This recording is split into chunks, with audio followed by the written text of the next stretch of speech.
Bismillahirrahmanirrahim. Assalamualaikum warahmatullahi wabarakatuh. Waalaikumsalam warahmatullahi wabarakatuh.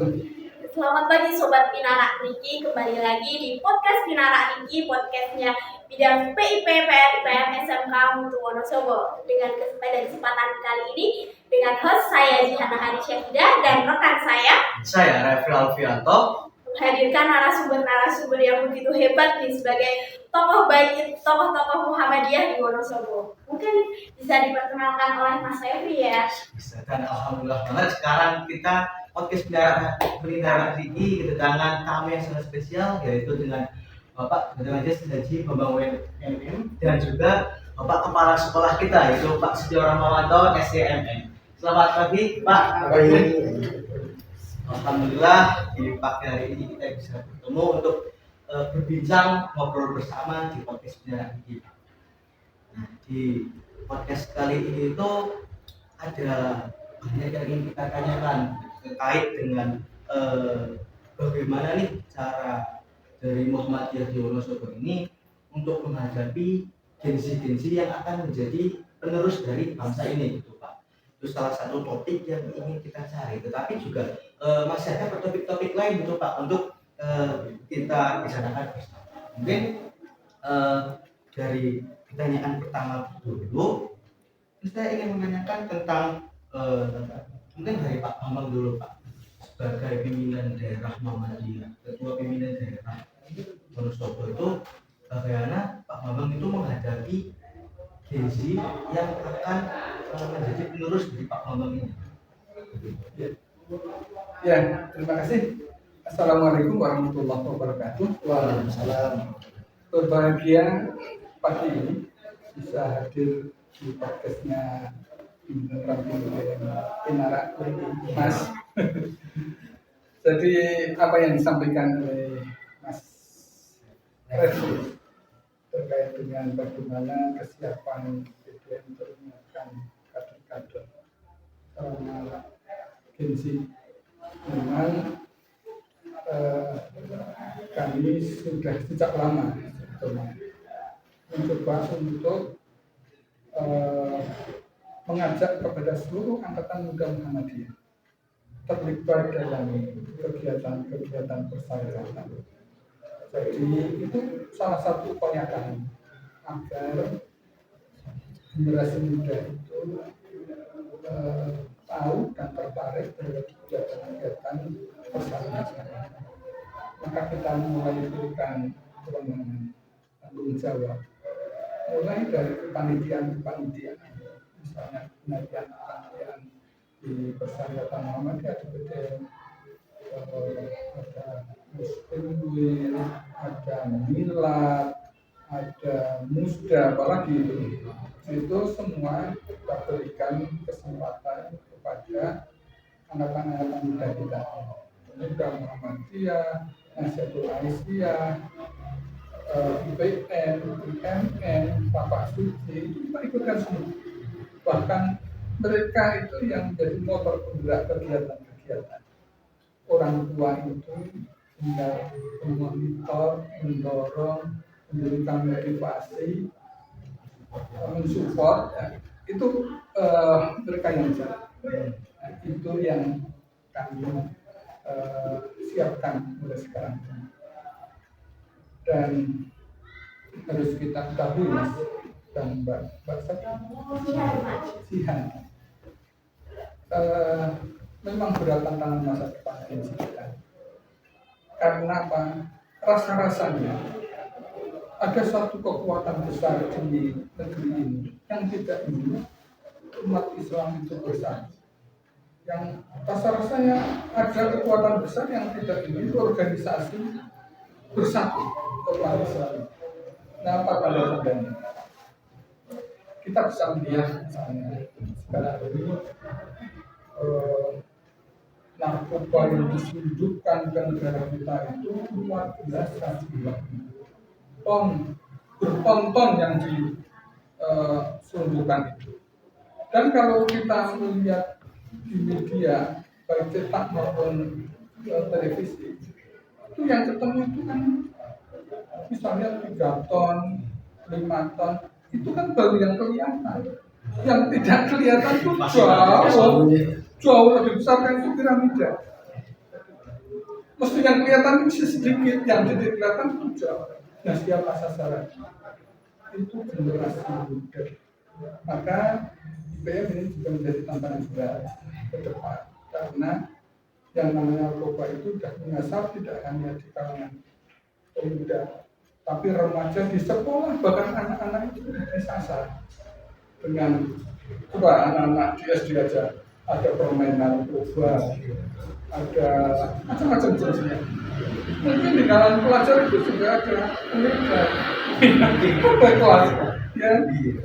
Maka itu tantangan besar kita semuanya, utamanya generasi muda kita. Yang kedua, miras itu sudah luar biasa, terbuka malah sekarang. Di Wonosobo sudah ada yang menjual miras secara terbuka dan bisa membeli online, bisa membeli langsung. Jadi bagaimana? Ini kalau terus menerus dibiarkan anak-anak muda tidak kita beri asupan spiritual yang baik, mereka tidak akan bisa menjadi generasi penerus kita. Karena apa? Belum dia memikirkan dirinya sendiri aja nggak bisa, apalagi mikir masa depan umat, bangsa dan negara. Ini tantangan kita bersama. Itu yang kami sampaikan kepada seluruh umat Islam. Bahkan beberapa waktu yang lalu kami sudah mengundang semua unsur umat ormas Islam di Wonosobo ini, NU, Rifaqiyah, IPHI, INSUMI, bahkan ketua Pansus DPR, kemudian kepala dinas pariwisata. Karena Wonosobo ini kan sudah mulai masuk dunia wisata dan sekarang sudah mulai diinisiasi perda tentang wisata. Nah, wisata tidak akan lepas dari hiburan dan klub malam, karaoke, pijat, panti pijat dan sebagainya. Nah, ini kan harus diatur. Dan kami sudah mengundang itu semuanya di kantor itu. Mereka semuanya sepakat dengan ide-ide semua persoalannya. Ormas ini kan sebatas berpendapat. Mereka kan dapat pendapatan, yang jual narkoba, yang jual minuman keras, kemudian yang punya tempat hiburan, mereka memberikan pendapatan. Nah, maka ini menjadi bisa kita bersama. Tantangan kita bersama, dan mudah-mudahan ujian kami kita lolos dan generasi muda bisa tidak larut di dalam bingar-bingarnya pariwisata di Wonosobo ini. Kira-kira kalau misalkan dari sektor pendidikan,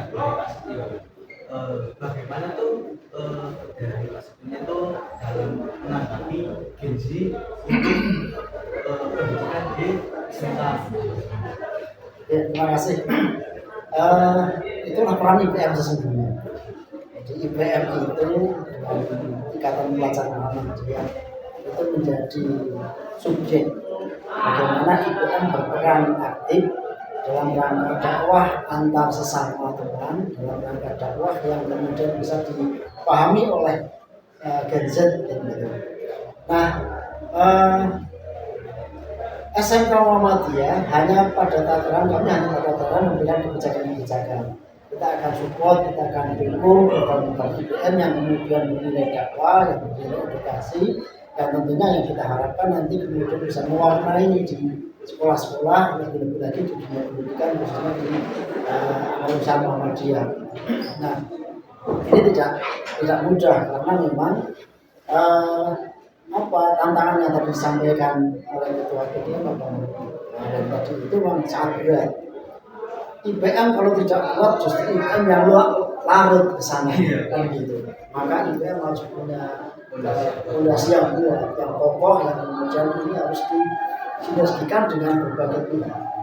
IPM bisa berkolaborasi dengan ormas yang lain misalnya. Kemudian IPM juga bisa berkolaborasi dalam bingkai AMM tadi disebutkan.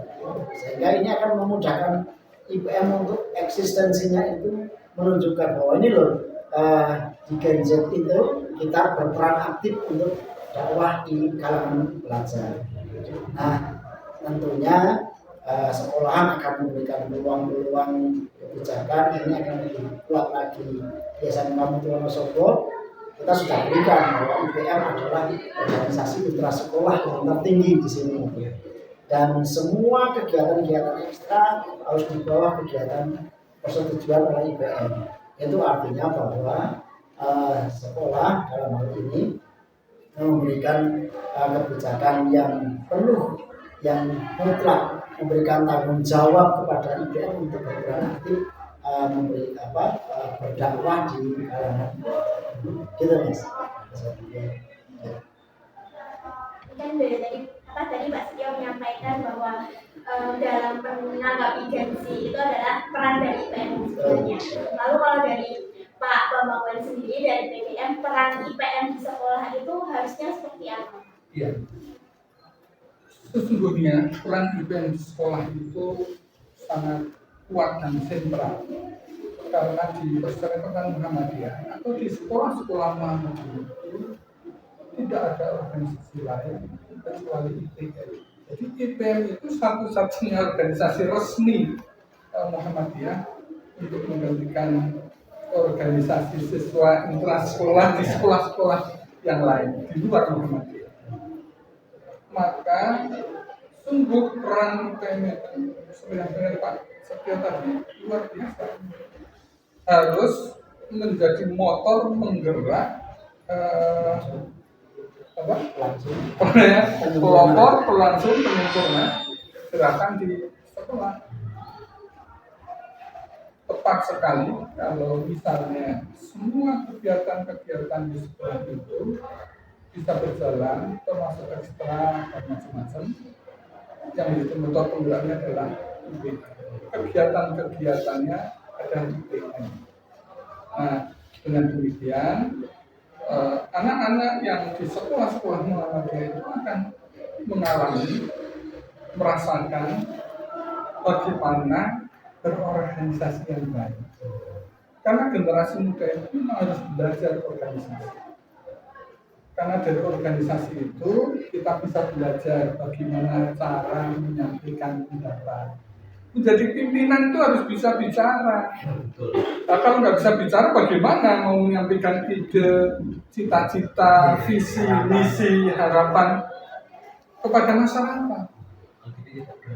Nah, kalau nggak bisa, tempat latihan berbicara itu di PPM.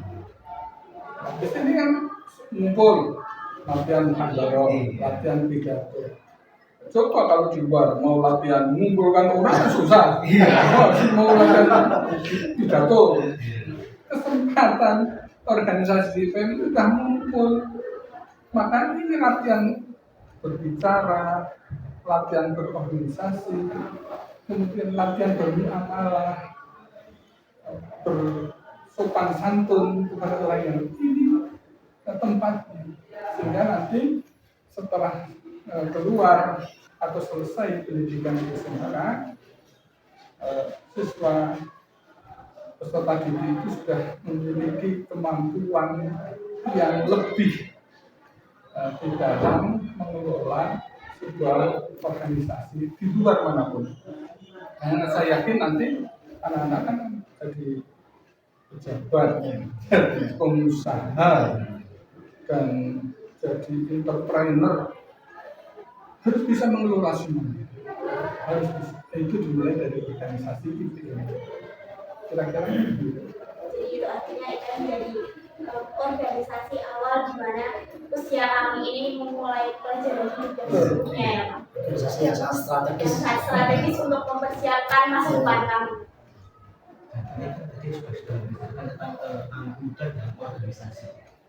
Nah, untuk di Muhammadiyah ini sendiri, menurut Pak Setio dan Pak Bambang, bagaimana sih peran Muhammadiyah untuk menjalankan pendidikan untuk di generasi muda selain dari organisasi? Ya, prinsip adalah begini. Jadi pendidikan di Muhammadiyah ini sebenarnya ada pendidikan formal seperti sekolah, kemudian pendidikan yang di PKN. Kalau Muhammadiyah punya lembaga yang di luar pendidikan formal juga ada. Hanya saja memang ada pendidikan-pendidikan yang pelatihan-pelatihan, ada diklat. Dan bahkan yang lebih penting lagi itu Muhammadiyah punya ambil peran yang sangat strategis adalah pendidikan di keluarga. Nah itu memang ditekankan betul oleh Muhammadiyah dalam hal ini bagaimana warga Muhammadiyah, bagaimana tokoh-tokoh Muhammadiyah, orang tua dalam mendidik putra putrinya menjadi kader-kader persaudaraan. Tentunya harus semua bersinergi antara orang tua, lembaga pendidikan, lingkungan masyarakat, bahkan semua stakeholder yang ada itu termasuk pemerintah juga harus bersinergi bagaimana kita mengelola proses pendidikan yang baik, yang sehat, yang kemudian menjadi unggul, menjadi berkemajuan seperti yang dilakukan dan diciptakan oleh Serikat Alumni. Mungkin saya tambahkan kader Muhammadiyah atau perkaderan Muhammadiyah itu kan bisa dimulai dari keluarga, bisa dimulai dari amal usaha, dan di alun-alun kita itu termasuk di Urut itu tempat-tempat perkaderan. Maka keluarga-keluarga Muhammadiyah, kita ingin dari keluarga-keluarga Muhammadiyah itu lahir generasi muda yang akan melanjutkan kestarikatan. Di amal usaha Muhammadiyah itu juga kita ingin agar lembaga-lembaga pendidikan dan kesehatan, sosial dan yang lain-lain itu melahirkan kader-kader yang mampu dan siap berjuang bersama-sama bapak ibunya. Dan apalagi kalau nanti kader itu mau mengikuti proses-proses perkaderan. Nah, di BEM ada perkaderan, di Pemuda ada perkaderan, Baitul Arkom, mungkin kalau di Taruna Melati dan sebagainya. Dan melalui proses-proses perkaderan itu nanti akan lahir kader-kader yang handal yang kita harapkan bisa meneruskan perjuangan kami yang sudah tua-tua. Menggantikan. Kira-kira begitu. Jadi kita ingin sekolah itu betul-betul bisa melahirkan kader persyarikatan, karena IPM adalah ujung tombak perkaderan paling awal.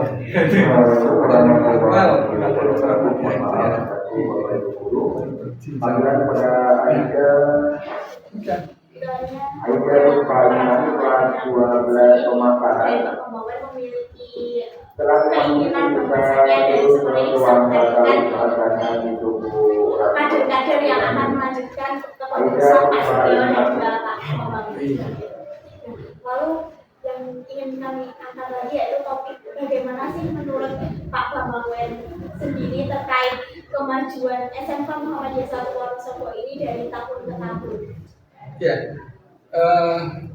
kalau kita melihat perkembangan sekolah, SMK Muhammadiyah sudah mengalami banyak perkembangan dan kemajuan. Mulai dari dibentukannya menjadi sekolah Center of Excellence di tahun berapa itu?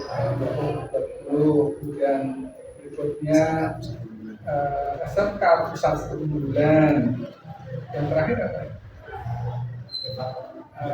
Deva Pembebasan, yang itu tidak dimiliki oleh sekolah-sekolah lain. Di Kabupaten Wonosobo hanya ada satu, bahkan negeri banyak di sini SMK, tapi yang dipilih SMK Muhammadiyah 1 Wonosobo. Itu menunjukkan bahwa SMK Muhammadiyah 1 Wonosobo itu prestasi yang luar biasa. Tapi ini tentu keberhasilan itu menjadi satu apa ya, ujian bagaimana kita bisa mengelola unggulan itu dengan baik. Jangan sampai kita lupa diri, kita berbangga diri bahwa kita sudah yang terbaik, tidak mau meningkatkan kualitas ya. Nah, akhirnya nanti bisa terbalik.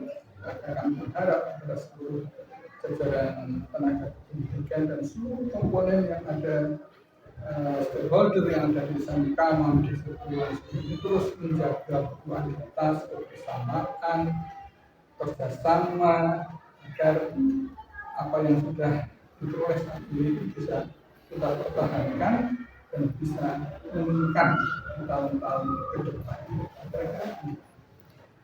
Saya juga sebagai pelajar bangga Pak sekolah di sini, sekolah yang mempunyai banyak prestasi, tentunya bisa mendapatkan prestasi itu juga karena kerja kerasnya Pak Setio dan tim.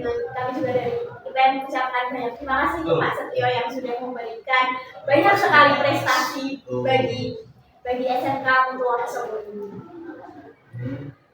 Selain dari untuk kami ingin ya sebagai IPM ya ingin pesan dari Pak Bambang sendiri untuk kita sebagai kader yang akan melanjutkan ke basis. Saya kalau saya lihat pesan dulu ya, pesan dan kesan. Saya tadi jadi guru inspektur upacara di SMK. Saya melihat itu disiplinnya pelajar, itu antusiasnya mengikuti seluruh proses upacara itu dengan baik. Upacara itu kan bentuk dari kedisiplinan. Itu jarang kita jumpai. Kadang upacara sifatnya secara sendiri-sendiri. Kemudian ada yang berdiri juga tidak sempurna, orang yang duduk dan sebagainya. Saya kira ini proses yang baik, yang harus dijaga. Disiplin itu kalau di IPM, disiplin nafas. Iya. Keberhasilan seseorang itu dimulai dari disiplin. Itu gambaran. Karena pacar itu gambaran kedisiplinan. Saya kira ini kesan yang baik. Dan pesan saya ya, terus dijaga apa yang sudah dimiliki sekarang ini, dan anak muda itu sambil menjaga kedisiplinan diri juga melatih akhlak karimah, bersahabat, juga pilihlah teman-teman yang baik, karena bukan ini soal lingkungan, tapi lingkungan itu harus, kalau kita salah memilih lingkungan itu akan salah berkelanjutan. Banyak contoh sekarang ini anak muda yang terus-menerus baik dalam kekerasan, dalam seksual, dalam segala macam yang menyedihkan, itu karena perkembangan salah memilih salah berkata.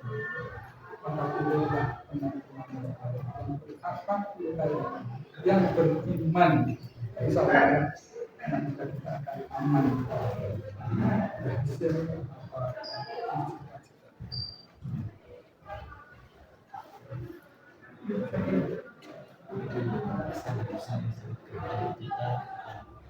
Mungkin kita akan terus menjaga apa yang sudah kita miliki, apa yang sudah kita punya akan kita jaga dan akan terus kita kembangkan dan menjadi lebih baik. Dan alhamdulillah telah mencapai di akhir sesi. Mungkin kami juga mengucapkan banyak sekali terima kasih Bapak Bambang Susatyo telah menyempatkan waktunya untuk datang ke podcast kita ya. Betul. Masih menyempatkan waktu untuk hadir sebagai narasumber di podcast Pinara. Mungkin dari kami cukup dari Pak Bambang dan Pak Yusuf. Cukup. Mungkin dari kita juga cukup. Mungkin ada banyak kata atau tingkah dari kami yang kurang mengingatkan itu kami mohon maaf. Dan apabila terdapat kelebihan, sungguh itu semua atas izin Allah Subhanahu wa Ta'ala. Cukup sekian dari kami. Saya Jihana Haryanda Dan saya Refri Alfianto. pamit undur diri. Sampai jumpa di episode selanjutnya. Bye-bye. Wassalamualaikum warahmatullahi wabarakatuh. Waalaikumsalam warahmatullahi wabarakatuh.